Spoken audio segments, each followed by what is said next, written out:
Assalamualaikum warahmatullahi wabarakatuh. Halo semuanya. Kami mahasiswa dari Universitas Unggul, Prodi Akuntansi. Saya Dita Ingasari. Saya Loni Maharani. Hari ini kita mau melakukan bimbingan untuk tugas proyek dari mata kuliah Pemeriksaan Akuntansi 2, dosennya Pak Hendy Dawe. Hari ini kita mau melakukan wawancara di Kantor KPI Bimbing dan Rekan yang berada di Papancoran di lantai 30, dan kami akan mewawancarai langsung dengan narasumber kita, yaitu Pak Agus Sukono selaku partner di KAP tersebut. Dan tanpa berlama-lama, mari kita langsung masuk ke sesi wawancara.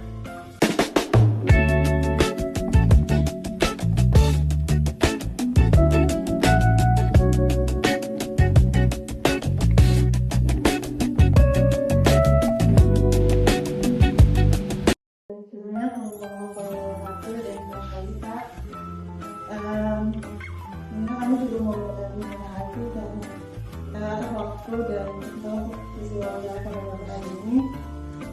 Sebelumnya juga izinkan kami perkenalkan diri. Kami mahasiswa dari Universitas Unggul, Prodi Akuntansi. Saya sendiri di Ingasari dan saya. Wawancara kita pada pagi hari ini juga merupakan tugas dari salah satu proyek di Mata Pemeriksaan Akuntansi yang dosen pengambilnya Pak Hendy.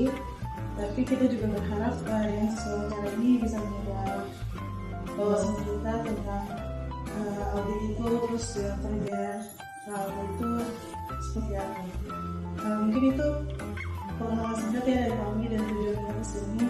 Tapi sebelum ke sesi wawancaranya, mungkin boleh kita juga memperkenalkan diri dan membahas profil dari kamu. Ya, oke. Sebelumnya saya juga terima kasih ya, kalian sudah jauh-jauh dari kampus ada di sini ya untuk diskusi atau wawancara ya, apa itu KAP. Oke, jadi nama saya Agus Yono ya. Oke, jadi kami Bimbing dan Rekan ya, salah satu KAP yang ada di Indonesia, tepatnya di Jakarta ya.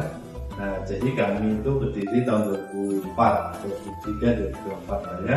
Jadi lebih dari 20 tahun. Nah, tentu yang pertama kami memiliki izin di Kemenkyu pastinya, karena izin KAP menampung itu yang menentukan Kemenkyu. Selanjutnya izin-izin lain atau terdaftar di lain itu adalah bagian atau kelanjutan ya. Kalau kita terdaftar di OJK berarti bisa mengaudit perusahaan-perusahaan di bawah OJK. Terdaftar di BPK juga bisa mengaudit perusahaan-perusahaan di bawah naungan BPK, semacam kantor pemerintahan, BUMN dan lain sebagainya. Kami juga terdaftar di BCAOB. BCAOB itu asosiasi akuntan publik di Amerika ya, di mana kalau terdaftar di sana bisa mengaudit perusahaan-perusahaan yang listing di. Nah, kami memiliki afiliasi ya, kalau Big Four itu kan ada EY, PwC, KPMG. Nah, kalau kami afiliasi kami adalah dengan dua maksimum ya, perusahaan KAP yang ada di Tiongkok. Oke ya. Nah, yang berikutnya jasa kami tentunya jasa audit atau jasa asuran dan pengusuran. Di situ ada audit, ada financial due diligence, ada audit dan jasa lainnya seperti jasa pembukuan, jasa publikasi dan lain-lain. Nah, kami memiliki 3 orang partner yang bisa tanda tangan atau signing partner, dan dari Pak Jimmy selaku manager partner dan Pak Putra dan saya nomor 3. Nah, untuk menjaga kualitas pekerjaan agar supaya tetap mengacu standar, kami memiliki QC partner yang bernama Ibu Winnie. Bu Winnie itu berkebangsaan Filipina. Oke. Nah, terus pengalaman, untuk pengalaman kami tentunya sudah banyak ya, baik perusahaan go public atau perusahaan TPK maupun perusahaan non TPK.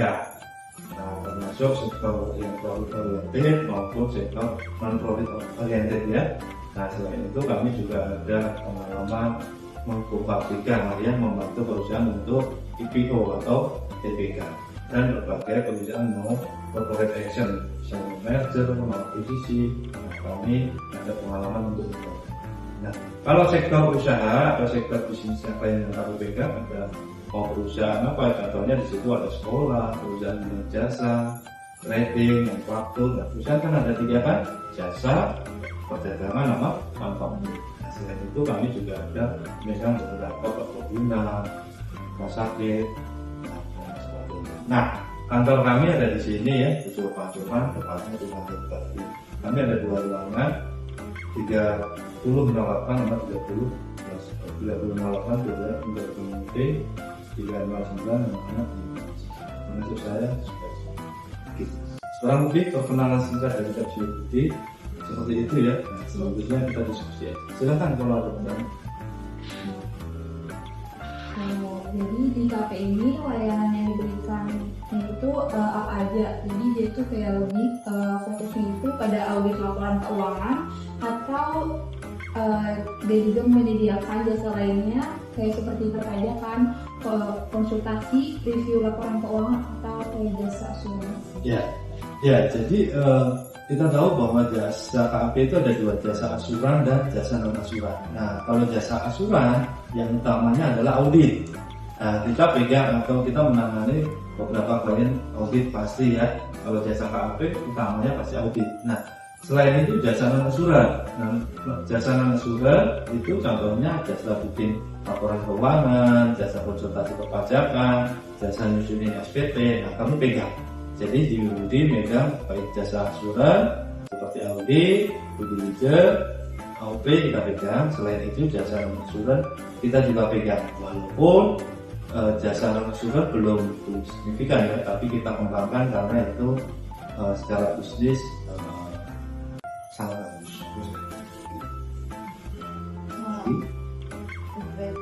Kalau untuk KAP Juni Budi dan Kami ini dia lebih banyak menangani klien dari bidang apa, misalnya pada perusahaan global, jasa. Nah, pada dasarnya sih kami semua klien kecuali industri bank ya. Bank itu memang kami agak minggir lah ya. Nah, kecuali bank kita pegang semua. Tapi kalau yang dominan mayoritas klien kita itu adalah perusahaan manufaktur sama trading. Jadi mayoritas kita biasanya sektor manufaktur dan trading, jasa ada beberapa. Nah, sektor keuangan khususnya bank, BPR kita memang hindari lah. Maksudnya kita nggak ambil di situ karena kita ada keterbatasan dengan SDM. Pokoknya kalau bank itu kan biasanya memerlukan SDM ya, punya pengetahuan bank. Nah, itu kan kadang tidak, karena juga kami fokus di industri. Nah, selanjutnya di KAP ini struktur organisasinya itu kayak gimana ya Pak? Itu mulai dari partner sampai ke auditor junior, kayak gimana pembagian tugasnya dan juga tanggung jawabnya. Oke, jadi kalau kita lihat di sini memang struktur organisasinya ya bisa dilihat bahwa yang paling atas itu manajemen Pak, penanggung jawab seluruhnya adalah manajemen. Nah, setelah itu ada partner itu operasionalnya, hariannya, day-to-day-nya lah ya, bagaimana mengaudit. Nah, terus di bawah partner terkait dengan perikatan pelaksanaan audit, misal audit PTA, ya udah di situ ada strukturnya partner, di bawah itu manajer. Manajer akan mengkoordinir jalannya operasional pemeriksaan di lapangan. Nah, nanti akan melaporkan hasilnya, isunya apa ke partner. Nah, manajer dalam bekerja di bawahnya ada yang namanya auditor. Auditor itu nanti ada junior, ada senior, atau ada ketua tim. Nah, ketua tim ya tentunya mengaudit di situ dibantu oleh tim juniornya. Jadi junior, kamu bantuin kakak senior kamu ngerjain kerja ini, bisa kas, bank. Jadi seperti itu. Mungkin lebih mau ditanya mengenai dokumennya. Jadi dalam proses audit, dokumen atau data apa saja yang paling biasanya sering diminta dari periksa dari pihak klien. Oke. Jadi kalau kita fokuskan audit laporan keuangan, nah, kita tahu kalau belajar audit itu kan dari output ke sumber kan. Kalau akuntansi kan dari dokumen jadi laporan keuangan. Kalau audit kan dari laporan keuangan ke dokumennya. Jadi yang pertama pasti laporan keuangan. Kita minta laporan keuangan. Laporan keuangan itu sumbernya dari mana? Buku besar, TV, dan seterusnya ya. Nah, pertama kita dapat itu. Setelah itu kita akan susun yang namanya list of data request. Nah, daftar permintaan data itu akan dibagi biasanya data yang sifatnya permanent file atau data umum, misal kayak akte pendirian, legalitas, gitu ya, akte, terus BWP, izin-izin gitulah ya, itu adalah legalitas. Yang kedua, komponen dari laporan keuangan tadi apa? Kas, misal kas dan bank. Berarti minta adalah apa? Rincian kasnya ke siapa, banknya apa aja, rekening orang, gitu kan, daftar rekonsiliasi. Di situ apa? Misal piutang usaha. Nah, kita kan mau mengaudit piutang usaha nih. Berarti kalau piutang usaha pasti ada rincian, piutang ke siapa? Ke si A, si B, si C. Nah, setelah itu diapain? Dibangunasi. Terus mau ngaudit aset tetap. Nah, misal mau ngaudit Garuda. Nah, berarti kan aset tetap, asetnya Garuda apa? Pesawat, gedung, dan lain sebagainya kan? Nah, berarti kita daftarnya dulu dong. Kalau kita suruh ngaudit Garuda, berarti daftar Garuda ternyata punya pesawat 10. Nah, berarti dicek pesawatnya benar ada enggak, dokumen pembeliannya pesawat itu mana.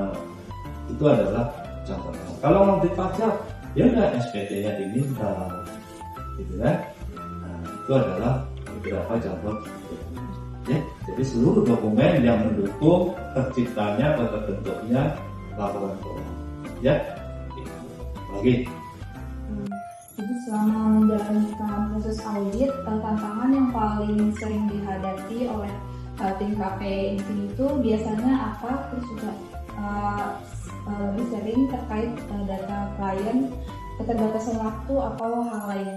Nah, ini kalau tantangan itu kan macam-macam. Satu, kadang kalau internal kita ya biasanya tim itu di tengah jalan desain, itu kan tantangan kan. Atau memang secara waktu ya, secara waktu kadang klien ini, gitu kan. Jadi pembagian atau manajemen waktu itu menjadi tantangan bagi kami. Kan auditor nggak hanya mengaudit satu itu kan, dia megang klien 1, 2, 3 gitu. Nah, memang pembagian waktu atau alokasi waktu itu sangat kritikal bagi kami ya. Nah, selain itu juga ada masalah teknis. Kadang klien bilang waktu interview datanya tersedia cepat gitu kan, katakan 2 minggu atau seminggu dia bisa penuhi data, tapi ketika kita proses mengaudit ternyata mereka nggak bisa memenuhi sesuai dengan timeline. Nah, jadi waktu itu biasanya masalah yang krusial. Lagi. Mungkin pertanyaan lagi dari saya mengenai teknologi. Nah, di KAPI itu untuk pekerjaan audit sudah menggunakan software atau teknologi tertentu. Kalau tidak, biasanya teknologi tersebut digunakan untuk membuat pekerjaan lebih baik. Oke, jadi kalau teknologi kami adalah pasti kami menggunakan teknologi pendekatan Atlas ini ya. Nah, jadi Atlas ini adalah software atau aplikasi ataupun alat sistem yang didesain atau dibentuk oleh Kemendikbud. Dan kita menggunakan ini, gitu kan, digabung dengan Office, Excel, Word, PowerPoint, gitu ya. Nah, kalau softwarenya ya kita kombinasi. Kita belum punya software tersendiri. Nah, kita lagi proses develop ya. Nah, ini adalah yang jalan. Dibantu dengan Excel, Word, gitulah ya.